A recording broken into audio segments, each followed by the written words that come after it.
On se retrouve aujourd'hui pour une nouvelle vidéo, une nouvelle préparation de la semaine. C'est ce qu'on fait tous les dimanches à 18 h. On voit ensemble les prochaines opportunités sur le marché, d'accord? Donc si ce contenu vous plaît, n'hésitez pas à liker, vous abonner à ma chaîne. Et du coup, je vous ai fait une sélection de devises qu'on va tout de suite analyser ensemble. Donc il y a le CAD CHF, il y a le USD JPY, USD CAD, GBP USD, AUD JPY, l'indice du JPY, donc le yen. Et on finira avec le GBP CAD. Donc quelques devises super intéressantes et la plupart on les a déjà vues ensemble. Donc si vous voulez aussi rejoindre mon groupe Telegram, vous avez énormément de détails là-dessus. Vous avez les analyses en avant-première et on va tout de suite commencer avec CAD-CHF. Ok, CAD-CHF, on l'a déjà vu lors de la dernière vidéo. N'hésitez pas aussi à regarder les vidéos précédentes. Même si le marché n'est plus d'actualité, c'est toujours sympa de voir comment analyser le graphique, voir comment est structuré le marché. Ok, donc là, CAD-CHF, pardon, on l'a vu ensemble parce qu'on est sur une zone acheteuse en daily. Ok, donc là je suis en daily, donc chaque bougie correspond à une journée. Et en daily, on a une belle mèche du rejet sur ce plus bas. D'accord. Donc sur ce plus bas, potentiellement, on a une réaction du prix pour reprendre de la hausse. Donc si je mets tout en H1, on voit qu'on a vraiment la réaction du prix qui est effectuée. D'accord. Comme ceci. Vous voyez les plus hauts et plus bas, de plus en plus bas. Structure hacheuse, confirmation, impulsion. D'accord. Donc là, pour l'instant, on est toujours bien pour avoir de la hausse sur le CAD-CHF, même si on a créé un nouveau plus bas. D'accord. On a cassé en fait ce plus bas en créant celui-ci. Ce qui est intéressant de voir maintenant, c'est ce que va faire le CAD-CHF. Si le CAD-CHF va casser les prochaines zones, donc les prochaines zones, c'est celle-ci et celle-ci, donc les plus hauts, tout en respectant ce plus bas, on aura une très belle reprise haussière sur le CAD-CHF. D'accord. Même s'il corrige un petit peu, voilà, j'ai mis une alerte aussi au plus bas pour pouvoir me repositionner à nouveau si besoin. Mais voilà, on a potentiellement une très belle reprise. Il suffit juste de casser le plus bas, de casser le plus haut, pardon, de respecter le plus bas, et on peut voir, ça peut faire le taf. Même si le CHF, comme vous le savez, est un marché qui est très lent, ça peut très bien faire le taf. Ok. Parce que pour rappel, quand on regarde sur du H4, on a énormément de zones à venir récupérer et énormément de pips. Là, juste ça, c'est vraiment, alors on est sur du 300 pips, voire 400 pips. D'accord. On passe tout de suite à USD-JPY. USD-JPY, c'est un peu le même style, hein. On a une zone, une très belle zone, hein. Je crois que c'est une zone H4. Voilà.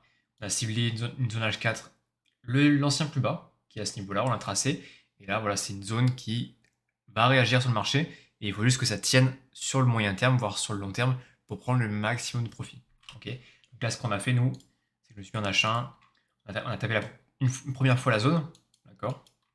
On tape une première fois la zone, réaction du prix, impulsion, on casse les anciens plus hauts, on casse les structures, ok, et on revient chercher des zones très intéressantes. Ça, c'est les zones qu'on a vues avec le groupe Premium. N'hésitez pas aussi à rejoindre nos services, c'est totalement gratuit. Ok, donc prix d'entrée pixel, ok, et là on avait pris directement, suite à ça, on avait pris directement 330 pips. Donc, effectivement, on n'a pas clôturé 330 pips, on ne savait pas à l'avance que le marché allait se finir ici, qu'il allait réagir sur cette zone de travail, donc on l'a clôturé à 160 pips sur la correction. D'accord. L'analyse est encore valable. Vous voyez que le prix continue à réagir sur de très belles zones et il continue à monter. D'accord. Donc là, à surveiller l'USD-JPY, s'il peut faire le taf encore à nouveau, s'il peut casser ce plus haut et pourquoi pas réagir sur une belle zone s'il corrige de nouveau. D'accord. Donc à surveiller pour cette semaine. On a tout de suite aussi USD-CAD. USD-CAD, l'analyse était postée dans le groupe public Telegram, d'accord. Donc le lien, vous l'avez toujours dans la description, ça n'a pas changé. On a pareil une très belle zone ici, on a H4 en daily, belle impulsion, ok, le marché a bien fait le taf.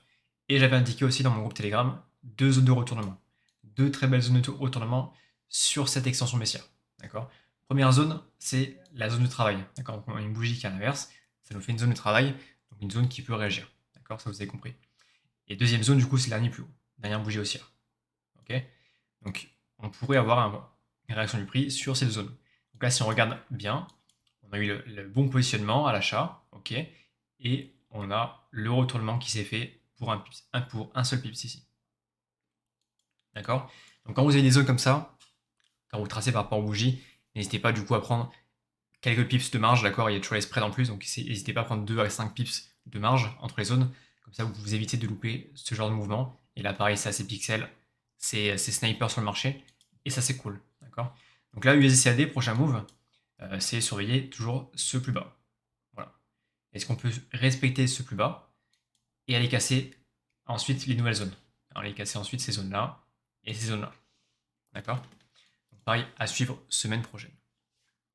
On a aussi GBP-USD, donc si le dollar explose à la hausse, d'accord?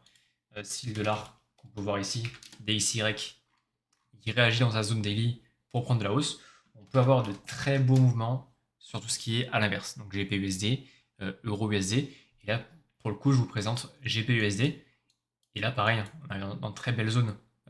Contexte général, contexte daily, c'est des zones clés pour la tendance que pourra prendre le GBP-USD. Donc soit on a une réaction du prix ici, soit on vient casser les plus bas, on respecte les plus hauts, d'accord, et le marché peut s'écrouler, soit du coup on continue de monter et on pourra chercher du coup d'autres contextes et on pourra chercher d'autres confirmations derrière, d'accord. Donc pareil, à surveiller GBP-USD cette semaine pour prendre de la vente, d'accord. Nous on est déjà positionné avec le groupe premium, on espère un open assez correct pour prendre des bénéfices. Ok. On passe ensuite à AUD JPY, AUD JPY totalement sniper également. C'était envoyé un groupe premium. Ok. On a, vous voyez, si je lâche en achat, donc chaque bougie correspond à une heure. On a l'extension baissière ici, d'accord. Donc on cible le dernier plus haut, qui est ici. Dernier plus haut, ok. Réaction du prix une fois. Après on peut se mettre en M15 par exemple. Réaction du prix une fois. On retrouve ici. Là ensuite on a une belle chute, d'accord. Là, même ici, on l'a ici. On casse, on a une belle chute ici, belle structure baissière. On casse les anciens plus bas et on vient chercher une confirmation. Donc la première entrée. Et ensuite, si vous voulez une deuxième entrée, c'est celle qu'on a attendue. Elle était ici, d'accord.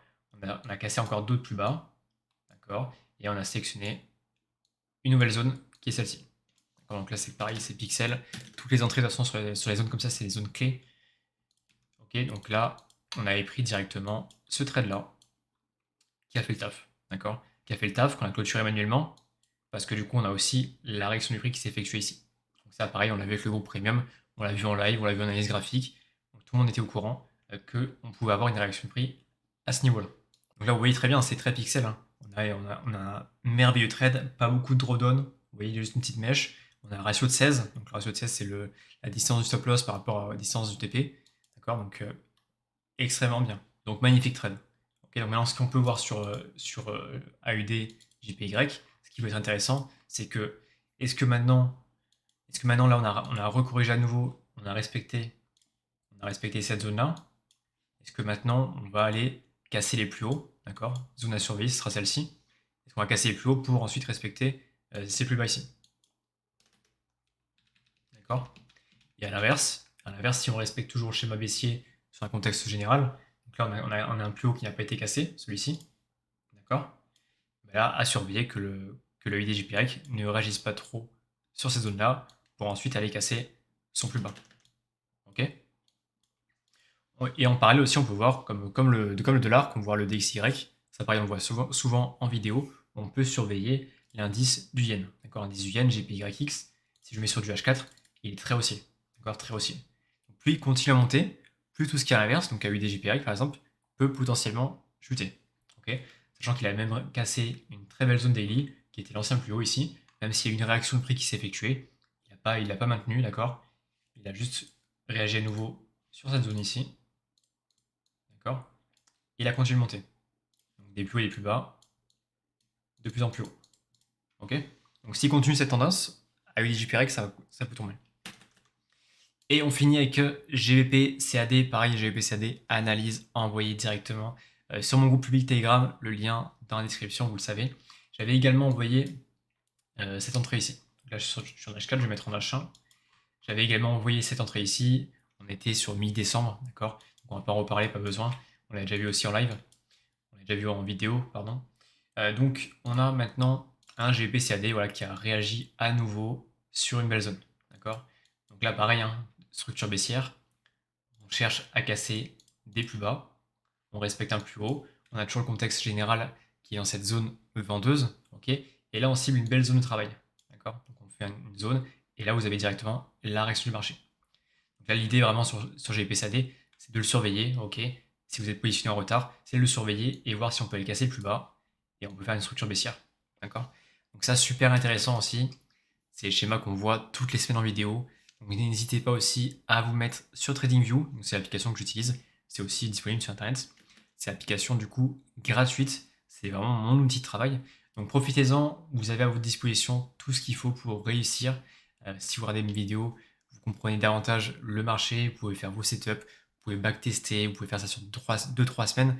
Et vous verrez vos propres résultats. En tout cas, voilà, n'hésitez pas aussi à partager vos retours directement sur Telegram. Je suis disponible par message. Et si vous voulez nous rejoindre sur le premium, c'est avec plaisir. Vous savez comment je fonctionne. Donc j'espère que cette vidéo vous a plu. J'espère que vous êtes prêts pour cette nouvelle semaine. Et voilà, bon trading à tous et bon gain à tous.